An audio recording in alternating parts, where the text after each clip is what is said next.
Hello friends, इसके पहले हम लोग बिहार विशेष में बिहार की राज्य व्यवस्था के बारे में जानकारी हासिल किए थे। आज के इस लेक्चर में हम लोग बिहार के भूगोल को कवर करेंगे।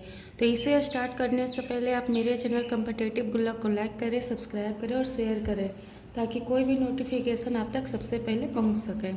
तो चलिए यहाँ पर स्टार्ट करते हैं बिहार के भूगोल से संबंधित कुछ प्रश्न जो हमेशा एग्जाम में आते रहते हैं। तो यहाँ पे पहला क्वेश्चन है कि बिहार का शोक किसे कहा जाता है।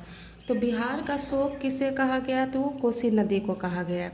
कहा जाता है कि कोसी नदी को बिहार का शोक कहा जाता है। बिहार में ये भयंकर बाढ़ लाने और निरंतर दिशा परिवर्तन के कारण बिहार को ये काफ़ी क्षति उठानी पड़ती है। किसके कारण? कोसी नदी के कारण। इसीलिए इस नदी को यानी कोसी नदी को बिहार का शोक भी कहा जाता है। अगर गंडक नदी के बारे में बात करें तो गंडक नदी नेपाल में है और यह गंडकी और नारायणी के नाम से भी जानी जाती है। बागमती नदी के बारे में अगर बात करें तो यह नेपाल और भारत में बहने वाली एक नदी है। सोन नदी यह सोनभद्र शिला के नाम से जाना जाता है जो कि उत्तर प्रदेश राज्य में बहता है। इसके बाद दूसरा प्रश्न है कि कौन सी नदी बिहार में नहीं बहती। तो अगर बिहार में नहीं बह रही है नदी तो इसका नाम आप देख सकते हैं। गंगा नदी जो है वो बिहार में बहती है, कोसी नदी भी बिहार में बहती है, सोन नदी भी बिहार में बहती है, लेकिन रामगंगा जो नदी है यह बिहार में नहीं बहती क्योंकि रामगंगा नदी जो है यह उत्तराखंड के पिथौरागढ़ जनपद में बहती है। इसके बाद है कि बिहार में उर्वरक कारखाना कहाँ स्थित है। तो उर्वरक का कभी भी बात किया जाए, ठीक है, उर्वरक हो खनिज हो कभी भी बात किया जाए तो हमेशा बरौनी होगा। बरौनी कहाँ है? तो बेगूसराय में है। तो बिहार में उर्वरक कारखाना बरौनी उर्वरक संयंत्र बेगूसराय जिले के बरौनी में स्थित है। यह हिंदुस्तान उर्वरक एवं रसायन लिमिटेड द्वारा संचालित किया जाता है और यहाँ पे यह 480 एकड़ के क्षेत्र में फैला हुआ है। इसका अगर वार्षिक क्षमता हम लोग बात करें तो 12.7 लाख मीट्रिक टन इसकी वार्षिक क्षमता है। इसके बाद है कि बिहार के किस जिला में चाय की खेती की जाती है। तो चाय की खेती किशनगंज में होता है।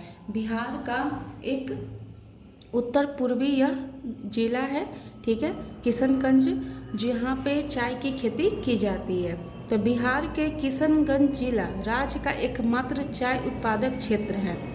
यह जिला पश्चिम बंगाल और नेपाल की सीमा से साझा करता है और यहाँ की जो जलवायु है, मिट्टियाँ हैं, वो चाय की खेती के लिए काफ़ी उपयुक्त है। इसीलिए बिहार सरकार चाय उत्पादन को बढ़ावा देने के लिए इस क्षेत्र में विभिन्न योजनाएं भी चला रही हैं। इसके बाद है कि मंदार पर्वत कहाँ है। तो अगर मंदार पर्वत के बारे में बात करें तो यह बांका जिला में है, ठीक है, और बांका जिला एक बिहार का ही जिला है। तो मंदार पर्वत बिहार के बांका जिले में स्थित है। इसे हिंदू और जैन धर्म में पवित्र माना गया है, यानी हिंदू धर्म और जैन धर्म इसे क्या मानते हैं? पवित्र मानते हैं। कोसी नदी की सहायक नदी कौन सी है। तो कोसी नदी की सहायक नदी शारदा है। तो कोसी नदी की प्रमुख सहायक नदियां हैं जैसे कि अरुण नदी, तामोर नदी, सूर्यकोशी नदी, इंद्रावती नदी, तमाकोसी नदी, सप्तकोशी, दूधकोशी इत्यादि, ठीक है। तो यहाँ पे यह पूछा गया कि कोसी नदी की सहायक नदी कौन सी नहीं है। तो कौन सी नहीं है? शारदा नदी नहीं है। अरुण हो गया, तामाकोसी हो गया, सप्तकोशी हो गया, ठीक है, तामोर नदी हो गया, इंद्रावती हो गया, सूर्यकोशी नदी हो गए, सप्तकोशी हो गए, दूधकोशी नदी हो गए। ये सब कोसी नदी की सहायक नदियाँ हैं, लेकिन शारदा नदी कोसी नदी की सहायक नदी नहीं है। इसके बाद है कि बिहार के किस जिले में सर्वाधिक वन आच्छादित क्षेत्र हैं। तो बिहार का कौन सा ऐसा जिला है जहाँ पे सबसे ज़्यादा वन है। तो कहाँ हो गया? तो यह कैमूर हो जाएगा। कौन सा हो जाएगा? कैमूर। तो बिहार के कैमूर जिले में सर्वाधिक वन आच्छादित क्षेत्र है। कैमूर जिले में 1051.56 वर्ग किलोमीटर में वन क्षेत्र में फैला हुआ है। इसके बाद है कि बिहार का सिल्क सिटी किसे कहते हैं। तो बिहार का सिल्क सिटी का अगर बात आए तो किसे कहेंगे? भागलपुर को। बिहार में तेल शोधक कारखाना कहाँ है। तो तेल शोधक फिर से आ गया, ठीक है, यानी खनिज है। ये कहाँ रहेगा? बरौनी। बरौनी कहाँ है? तो बेगूसराय जिले में है, ठीक है। इसके बाद है कि कागज उद्योग से बिहार की कौन सी नदी प्रदूषित हो रही है। तो कौन सी नदी, तो बिहार का अगर बात करें तो कौन सी नदी, गंगा नदी। तो गंगा नदी जो है तो कागज उद्योग यानी इंडस्ट्रियल एरिया से बिहार की गंगा नदी काफ़ी प्रदूषित हो रही है। ठीक है। इसके बाद आप यहाँ पे देख सकते हैं कि बिहार में कागज उद्योग जो है प्रदूषित होने वाली कौन सी नदी है, गंगा। इसके अलावा बिहार के सिरसिरिया नदी भी कागज उद्योग से काफ़ी प्रदूषित हो रही है। इसके बाद है कि लीची पे राष्ट्रीय अनुसंधान केंद्र बिहार के किस जिले में। तो जहाँ भी लीची का बात है तो वो कौन सा रहेगा, मुजफ्फरपुर। ठीक है। तो राष्ट्रीय अनुसंधान केंद्र लीची बिहार के मुजफ्फरपुर जिले में स्थित है। यह केंद्र लीची उत्पादन, संरक्षण और अनुसंधान के लिए कार्य करता है। निम्नलिखित में से कौन सा राज्य है जो भू आवध है, मतलब कि राज्यों से घिरा हुआ है। तो कौन सा राज्य हो जाएगा, बिहार। तो कैसे, अगर हम लोग बिहार का यहाँ पे मैप बनाएं, ठीक है, इस तरीके से अगर हम लोग बिहार का मैप बनाएं तो उत्तर में हो जाएगा नेपाल, पश्चिम में है आपका यूपी, पूर्व में हो जाएगा पश्चिम बंगाल और सबसे नीचे दक्षिण में हो जाएगा झारखंड।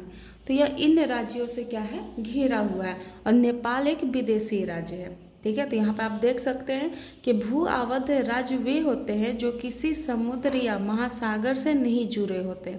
बिहार एक ऐसा राज्य है जो चारों ओर से अन्य राज्यों जैसे उत्तर प्रदेश, झारखंड और पश्चिम बंगाल और एक देश नेपाल से घिरा हुआ है और किसी भी समुद्र तट से नहीं जुड़ा हुआ है। इसके बाद है कि इंद्रपुरी बराज किस नदी पे है। तो इंद्रपुरी जो बराज है, बराज मतलब पुल कहा जाता है। ठीक है। तो इंद्रपुरी बराज किस नदी पर है, तो किस नदी पे है, तो सोन नदी। बराज मतलब बांध कही है। ठीक है। तो बिहार राज्य में सोन नदी पे बना प्रमुख बांध है इंद्रपुरी बराज है और यह दुनिया का चौथा सबसे लंबा बराज माना जाता है। सब्जी उत्पादन में बिहार का कौन सा स्थान है।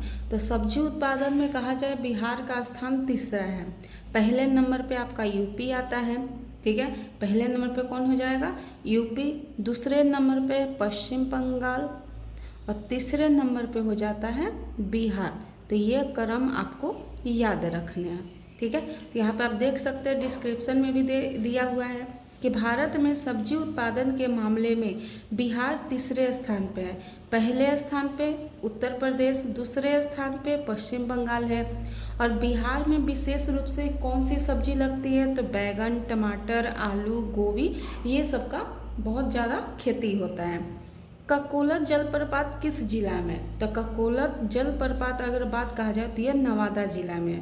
तो ककोलत जलप्रपात बिहार के नवादा जिले में स्थित एक प्रसिद्ध जलप्रपात है और यह एक प्रमुख पर्यटन स्थल भी है और प्राकृतिक सौंदर्य के लिए भी यह जलप्रपात जाना जाता है। इसके बाद है कि कुम्हार महल बिहार के किस जिले में है। तो कहाँ है, तो भागलपुर में है। तो कुम्हार महल बिहार के भागलपुर जिले में स्थित एक ऐतिहासिक स्थल है और यह मुगल कालीन वास्तुकला का एक उत्कृष्ट उदाहरण भी है और इतिहासकारों के लिए विशेष रुचि का यह विषय है। कौन सा, कुम्हार महल।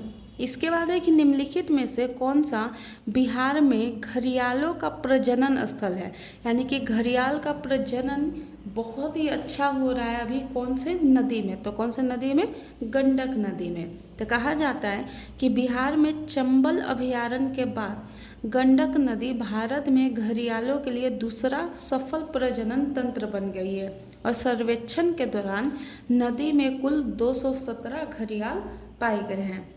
इसके बाद है कि कांवर झील बिहार के किस जिले में है। तो कांवर झील अगर बात किया जाए तो यह बेगूसराय में। कहाँ है, बेगूसराय में।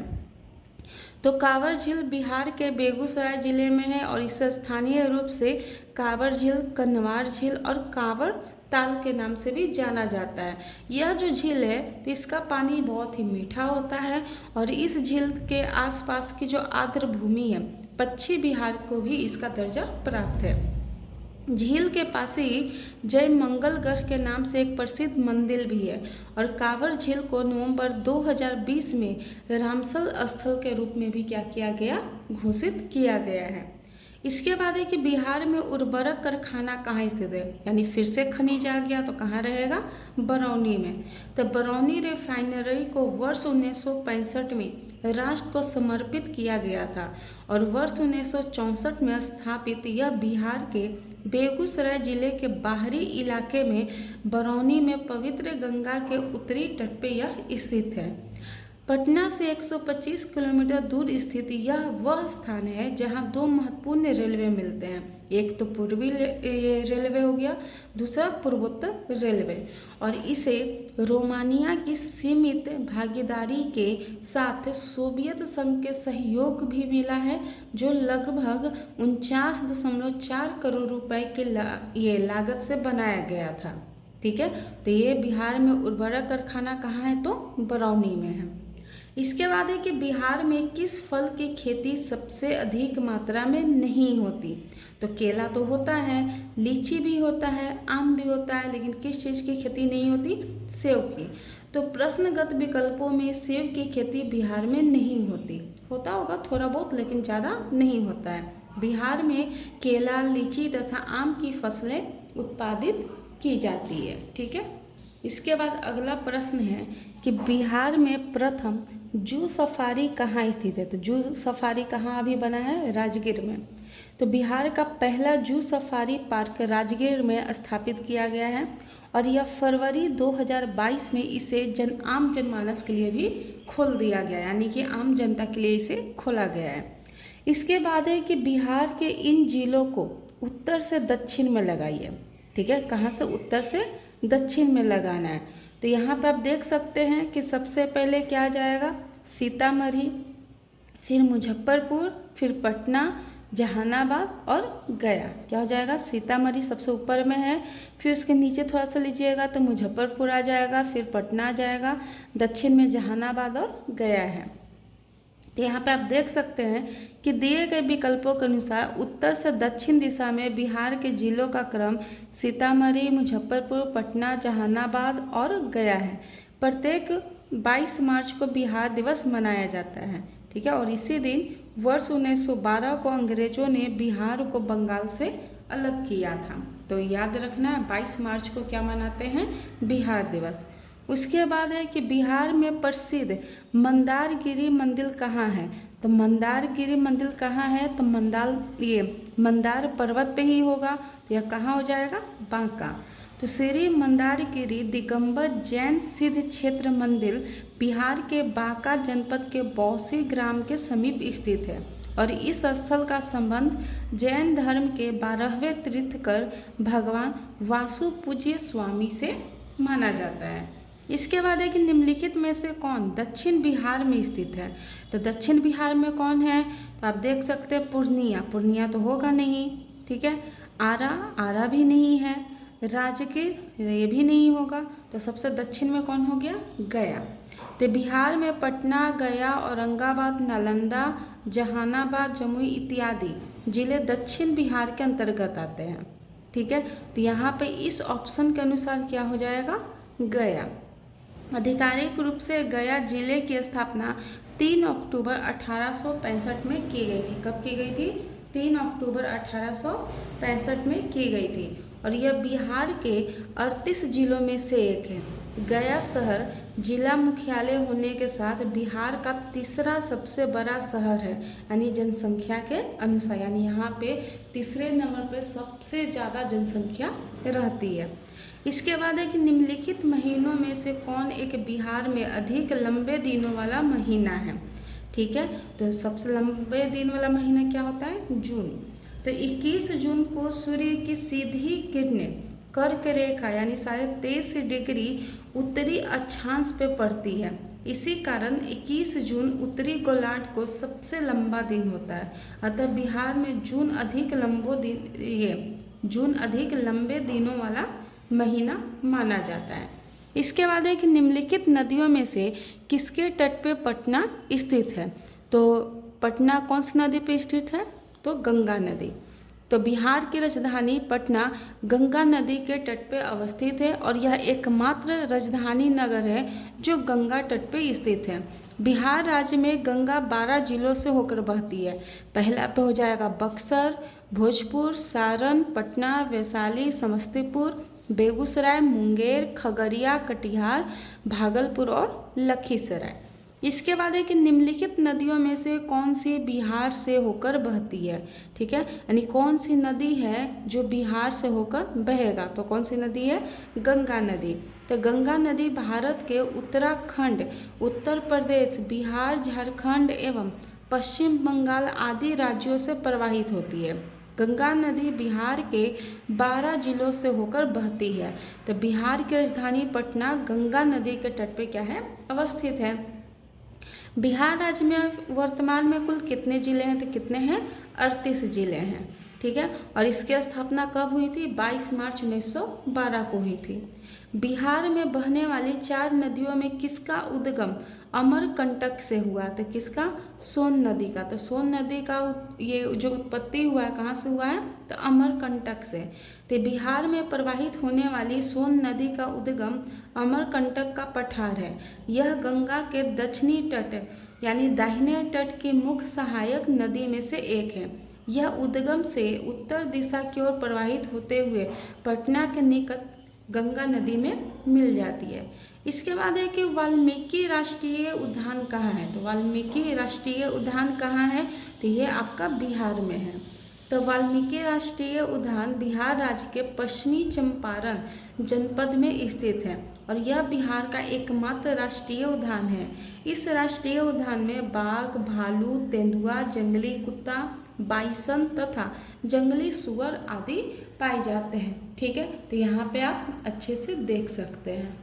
इसके बाद हम लोग जानते हैं कि बिहार का जो अधिकांश क्षेत्र है आच्छादित है कौन से मिट्टी से। ठीक है, तो यह कछारी मिट्टी से ज़्यादा फैला हुआ है। तो कहा जाता है कि बिहार का जो अधिकांश क्षेत्र है वो कछारी मिट्टी से आच्छादित है। इसे जलोढ़ मिट्टी के नाम से भी जाना जाता है। ठीक है, जो गंगा नदी के अपवाह द्वारा बिछाई गई है। दक्षिणवर्ती ये पर्वत पठारी भागों में स्थानीय चट्टानों के विखंडन से अवशिष्ट मिट्टियों का निर्माण हुआ है। तो कछारी मिट्टी को ही क्या कहते हैं, जलोढ़ मिट्टी भी कहते हैं। इसके बाद है कि बिहार में निम्न हिस्सों में से कौन सा हिस्सा भूतात्विक दृष्टि से अपेक्षाकृत ये पुराना है। ठीक है, तो कौन सा है पुराना, तो यह हो जाएगा खड़गपुर पहाड़ियाँ। तो बिहार में खड़गपुर पहाड़ी मुंगेर में स्थित है और यह भूतात्विक दृष्टि से बहुत ही पुरानी है। खड़गपुर की पहाड़ी में धारवाड़ क्रम की चट्टानें पाई जाती है जिसका निर्माण प्री कैम्ब्रियन युग में हुआ था, इसीलिए इसे क्या कहते हैं कि यह बहुत ही पुराना यह हिस्सा है। इसके बाद है कि बिहार में रेलवे का पहिया बनाने का कारखाना कहाँ है। तो बिहार में जो रेलवे का पहिया बनता है इसका कारखाना छपरा में है। तो बिहार में रेल पहिया कारखाना छपरा जिला यानी सारण में स्थित है। इस कारखाने की आधारशिला वर्ष 2008 में रेल मंत्री लालू प्रसाद यादव ने रखी थी। इसके बाद है कि गर्म पानी के स्रोत कहाँ मिलते हैं, तो कहाँ मिलेंगे आपको, राजगृह में यानी राजगीर में। तो यहाँ पे आप देख सकते हैं कि बिहार में ऐतिहासिक गर्म जल कुंड एवं झरने राजगीर में है, जिनमें सप्तधारा, सूर्य कुंड, मखदूम कुंड इत्यादि हैं और नानक कुंड भी माने जाते हैं। इन सभी कुंडों में पानी लगभग 70 डिग्री सेल्सियस से अधिक गर्म रहता है। राजगीर का प्रमुख जल कुंड ब्रह्मा कुंड माना गया है। इसके बाद है कि बिहार का मिथिला क्षेत्र किसके लिए प्रसिद्ध है। तो बिहार का जो मिथिला क्षेत्र है यह मधुबनी चित्रकारी के लिए फेमस है। बिहार में रेल कोच फैक्ट्री का केंद्र कहाँ है। तो बिहार में जो रेल कोच बनता है तो इसका फैक्ट्री मोकामा में है। कहाँ है, मोकामा में। तो बिहार में रेल कोच फैक्ट्री का केंद्र मोकामा में स्थित है, जो Bharat wagon and engineering limited के द्वारा स्थापित है। वर्तमान में इस रेल फैक्ट्री में कार्य बाधित है, यानी कि अभी यहाँ पे कार्य नहीं हो रहा है। तो यहाँ से 2 चीज़ आपको याद रखना है। अगर बिहार में रेलवे का पहिया बनाने का बात हो तो छपरा, और रेलवे कोच बनाने का बात हो तो यह कहाँ हो जाएगा, मोकामा। इसके बाद है कि बिहार राज्य का क्षेत्रफल भारत के क्षेत्रफल का कितना प्रतिशत है, तो कितना है 2.8%। ठीक है, तो बिहार राज्य का क्षेत्रफल भारत के कुल क्षेत्रफल का लगभग 2.86% है। यह क्षेत्रफल के अनुसार से देश का 12वां सबसे बड़ा राज्य और जनसंख्या के आधार पर तीसरा सबसे बड़ा राज्य माना जाता है। इसके बाद है कि बिहार में पूर्व से पश्चिम की ओर नदियों का सही क्रम बताएं। तो पूर्व से पश्चिम में कह रहा है, तो सबसे पहले पूर्व में आ जाएगा कोसी, कमला, बागमती और बूढ़ी गंडक नदी। ठीक है, और यही अगर कहा जाता पश्चिम से पूर्व में, तो सबसे पहले हो जाता बूढ़ी गंडक, बागमती नदी, कमला नदी और कोसी नदी। तो बिहार में बहने वाली नदियों में प्रश्न के अनुसार कोसी सबसे पूर्वी नदी है और उसके बाद पश्चिम की ओर क्रमशः कमला, बागमती तथा बूढ़ी गंडक नदियां हैं। निम्नलिखित स्थानों में से कौन से राष्ट्रीय राजमार्ग नंबर 30 से जुड़े हुए हैं? ठीक है, तो इसमें कौन सा जुड़ा हुआ है, तो यह बख्तियारपुर, पटना, आरा। तो कहा जाता है कि प्रश्न काल में बख्तियारपुर, पटना तथा आरा राष्ट्रीय राजमार्ग संख्या 30 से जुड़े हुए थे। वर्तमान में NH-30 यानी NH-30 सितारगंज उत्तराखंड से इब्राहिमपट्टनम यानी आंध्र प्रदेश तक आता है। इसके बाद है कि कोइलवर पुल कहाँ स्थित है? तो कोइलवर पुल जो है वो किस नदी पे स्थित है? तो किस नदी पे? सोन नदी। तो पटना और आरा के बीच सोन नदी पे 1862 ईस्वी में कोइलवर पुल बनाया गया था। यह पुल भोजपुर जिले के कोइलवर में सोन नदी पे है। ठीक है, और इस पुल का नाम बिहार के जाने माने स्वतंत्रता सेनानी प्रोफेसर अब्दुल बारी के नाम पे रखा गया था।